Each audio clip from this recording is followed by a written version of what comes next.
She thought back to when she was a child. She would stare out the window of a train and look to the cars speeding past on the road. She would imagine that she was sitting in the car window, looking out to the train she was traveling in. She would stare into the endless mirror, watching herself from both car and train. She asked, "Can it be that I exist at two places at once?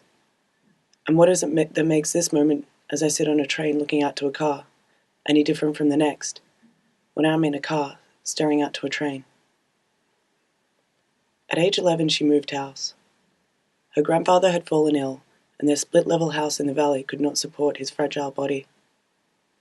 She moved with her brother, father, and grandfather to a flat, low-roofed house in suburbia.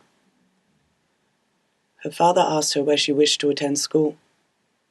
She told him she wanted to continue in the mountains, and every morning she traveled for an hour back to her old town to begin the day.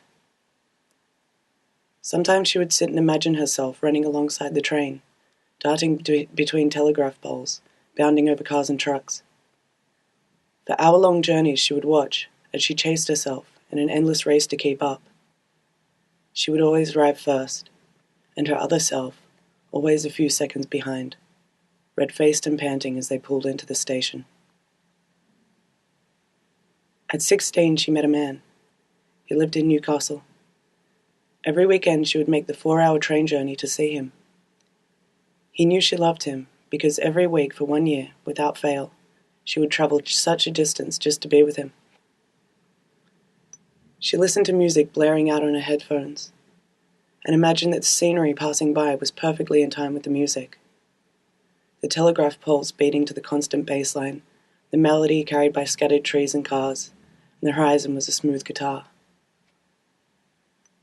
When this man moved closer, they stopped loving each other. At 18, she left. On her first flight, she took a photo, a snapshot of the moment she had always imagined on the train, a still frame of a perfect window in time. Flying over the North Pole, when the sun sets and rises at the same time, another aircraft flew past in the opposite direction. She did not know why, but to her, this was the most important moment of her life. This was the image of immortality. Once she had had the feeling of takeoff, she could not escape its hold. At 19, she went to Asia. At 20, she moved to Spain. She spent 1 year mapping the streets of Valencia with her memories. She fell in love.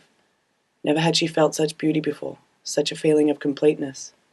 When she left, she cried. She promised them she would return soon.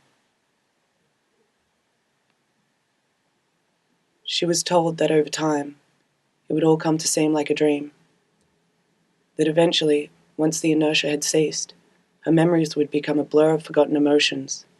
Her experiences would be recited in stories, and photographs filed according to country and date. She fought hard to delay waking. She refused to believe that such beauty, such love, such immortality could ever become a dream. Yet her stories and photographs haunted her. She became isolated in time. At 22, she felt a change. No longer could she bear the constant momentum. She moved into a small apartment with 2 beautiful young girls, one Moroccan, one French. They would never truly understand each other, but this understanding bonded them closer than they ever could have imagined. She often felt as though she was a man trapped in a woman's body, but mostly that she was only a woman who loved men too much. At the age of 6, she would stare at the sky and wonder if it was the same sky in every part of the world. She asked her father if the sky looked different in different countries. He told her that yes, it looked different, but yes, it was also the same sky. He said it was all relative. She did not understand. He gave her an example. He said, "As you sit on a train stopped at a station, and another train slowly moves in the opposite direction, it often seems as though you are moving forward, even though you are stationary. Sometimes you can feel like you are moving backwards, just because the train next to you is moving at a quicker pace." This was the law of relativity. In this way, the sky looked different depending on where you were. Over time, she lost many of her photos and videos, discarded and left behind in the myriad of countries. She mourned over their loss, as if they were the memories themselves. Yet all she could recall from these moments was she had been behind the camera and recorded something that must have been of importance to her. She wondered if maybe they were made to be lost. Eventually, as she grew older, many of her memories, too, left her. All that remained was one mental photograph and a few moments suspended in time.